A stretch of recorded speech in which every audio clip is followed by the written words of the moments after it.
Return of the Mount Hua Sect. Chapter 239. This is hell. They're leaving. Yes. Already. Yes. Tangganak looked at Tangjan with a blank expression. It has only been an hour since we received the report that the disciples of Mount Hua returned to Yunnan, but you are saying that they have already set off for Shaanxi. I am flustered about it as well. Tangganak sighed as he heard that. He was disappointed as well. What could be the reason? They moved in such a hurry that they didn't even stop for a cup of tea. Regardless of how busy they were, he had assumed that they would stop by the Tang family estate at least once. But for them to go away without even looking for them even once, it's just like him to do that. Tangganak let out a small sigh. As he thought about it further, he realized that there was no reason for them to come here, since Mount Hua and the Tang family were friends rather than people who had to report their situation to each other. Nevertheless, being saddened by their absence means they are special to me. Tangganak had a bitter smile on his face. What is it that I'm feeling? It feels like the friend he had planned to play together with for a long time had suddenly cancelled on him. And this hasn't been confirmed. But what? It seems like the disciples of Mount Hua have obtained the sole rights on Yunnan tea. Sole rights? Yes, but we might have to get more confirmation. There is nothing to check. Tangjan was slightly shocked as he heard what the patriarch said. If it is him, he might not just have gotten the sole rights for the trade, but has probably robbed the Beast Palace as well. Even we were robbed of what we had hidden in our Tang family. So what difference does the Beast Palace make? But Tangjan, who remembered the face of Chongmyung, nodded as if he understood. Anyway, they have left. It was the moment Tangganak expressed a little regret. A slightly muffled voice came from outside. Lord! What is it? The head of the Four Seas Merchant Chamber is asking to see the Lord. Tangganak frowned. The Four Seas Merchant Chamber. Bring him in. Yes. Not long after, the door opened and Jopyeong entered the vast room. I greet you, Lord. It has been a while. But what is the purpose of your visit? I have come to deliver a letter. A letter? Tangganak tilted his head. If it's a letter that the head of the Four Sea Merchant Chamber is giving me, then Mount Hua's divine dragon? Yes. Tangganak smiled. Seeing that smile, Jopyeong was a bit shocked. I have been rude. Not at all. I smiled because it was funny. May I ask what was funny? Think about it. There are people who amass forces and aim for the necks of others in Sichuan. However, a young one is making the Lord of the Four Seas Merchant Chamber deliver a letter to me. It makes no sense. Jopyeong smiled brightly. Age isn't all that matters. I realized that again. The letter. Here. As soon as Tangganak received it, he opened the envelope and began to read its contents with interest. After carefully reading through it, he put it down with an expressionless face, and then stared intently at Jopyeong. Did you read the contents of this letter?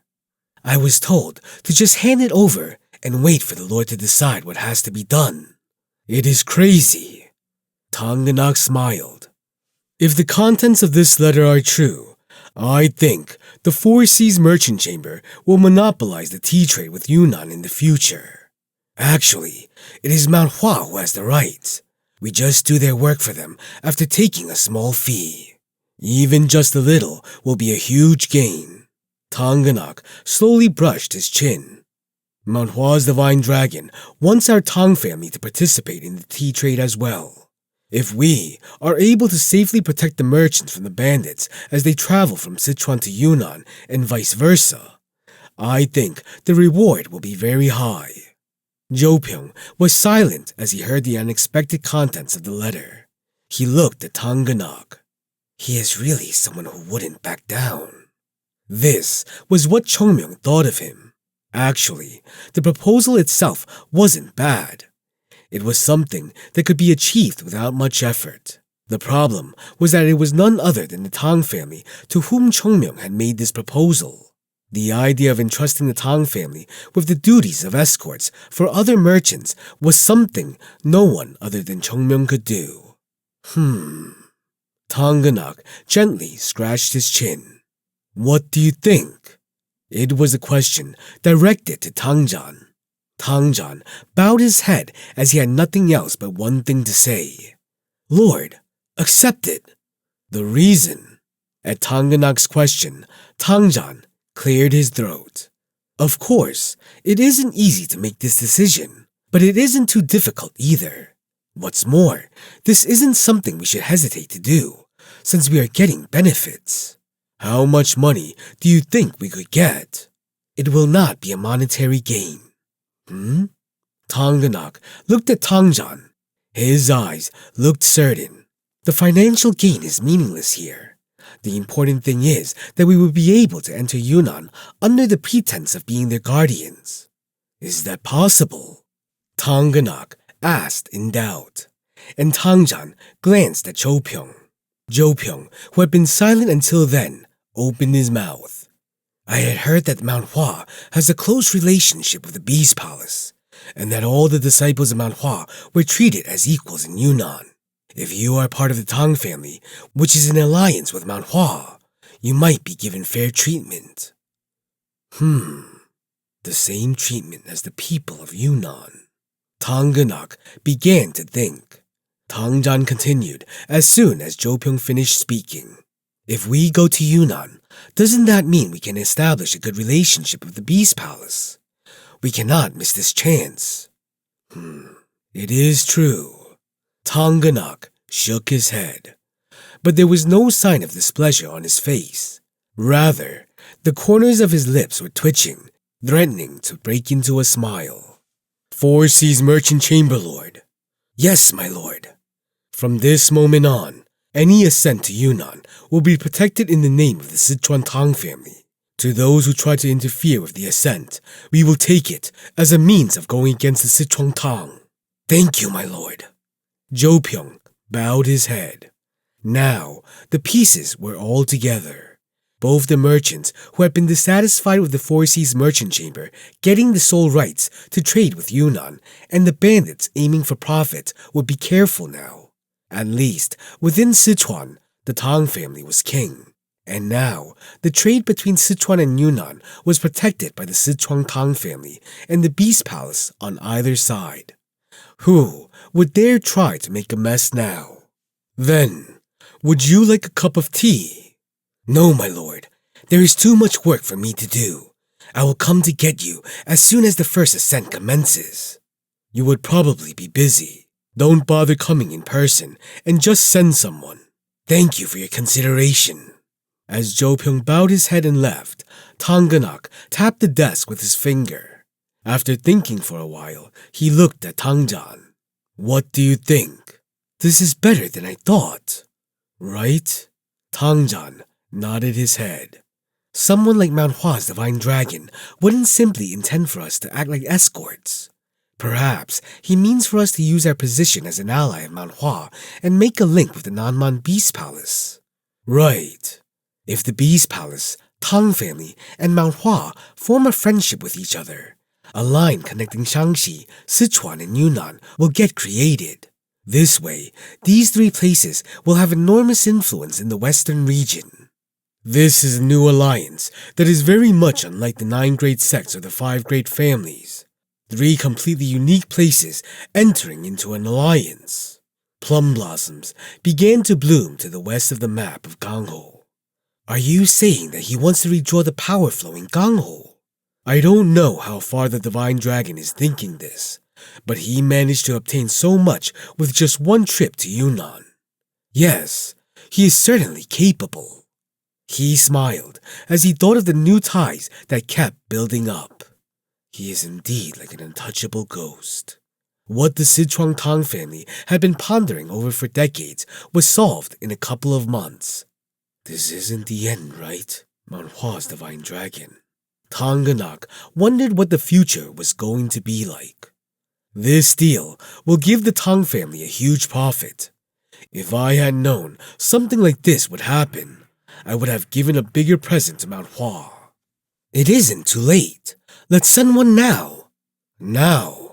If the gift makes its way to Mount Hua before the divine dragon returns, it will give him little strength and he would be more compassionate to us. They aren't people who should be dealt with through such political moves. You are still far from reality. I apologize. Then without the gift, prepare it in my name. What? Nothing. Tangjan lowered his head. Tang Ganak finally looked away from his son with a subtle smile. The entire Central Plains will be in his arms. But strangely, he felt glad about it. Mount Hua, we need to see how far it will go. No, I will gladly become one of its wings. Tang Ganak's eyes held passion in them. Chongmyung, I will die like this. You won't die. I never heard of someone saying they died from running.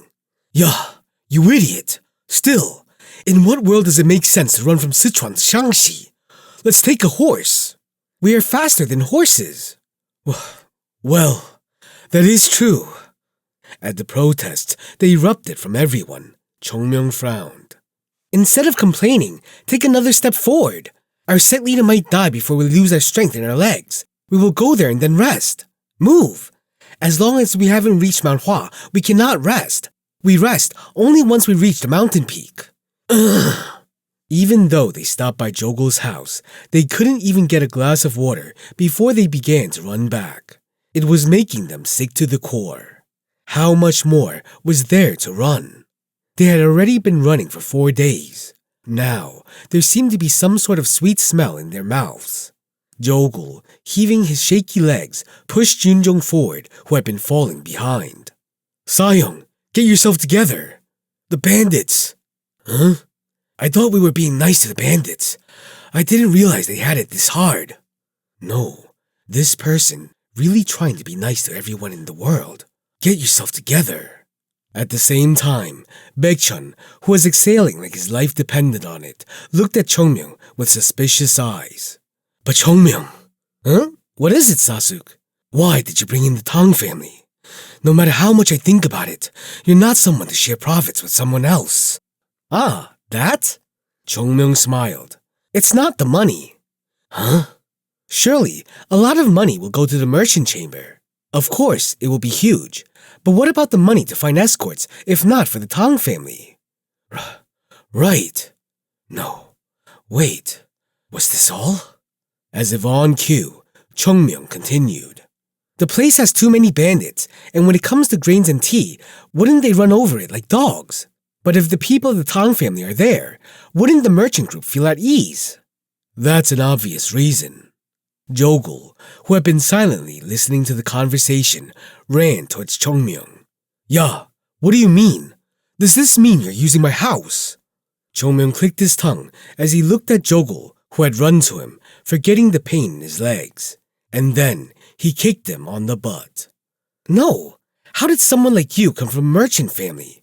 The merchant chamber stays safe, and the Tang family is also satisfied.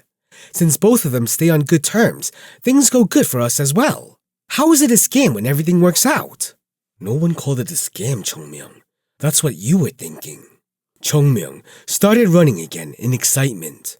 Now, we won't be going to Sichuan or Yunnan for a while, but they shouldn't have a problem with us being absent. And the money. Money will roll in like crazy for us. We don't have to do anything, and money will keep coming to us. What can be more perfect than this? Baekchun looked at him and shook his head. For a moment, it was as if Chongmyung's eyes had turned into a half-moon-like smile. Weirdly, I feel bad for Yunnan and Sichuan. Sorry. However, it isn't like you are the only one suffering, so please understand. Mount Hua has it hard too. It was that moment. There! Huh? Yu Yisol, who had been running without saying anything, pointed to a distant place on the horizon. Mount Hua. Ah! They could finally see it. Far away, a cliff surrounded by clouds. A gigantic mountain peak standing high. We are here, Mount Hua. After a long journey, they had finally reached Mount Hua. Let's go! Yes, Sasuke! Yes! The disciples of Mount Hua started to run towards Mount Hua without delay. All of them had ever bright and light steps.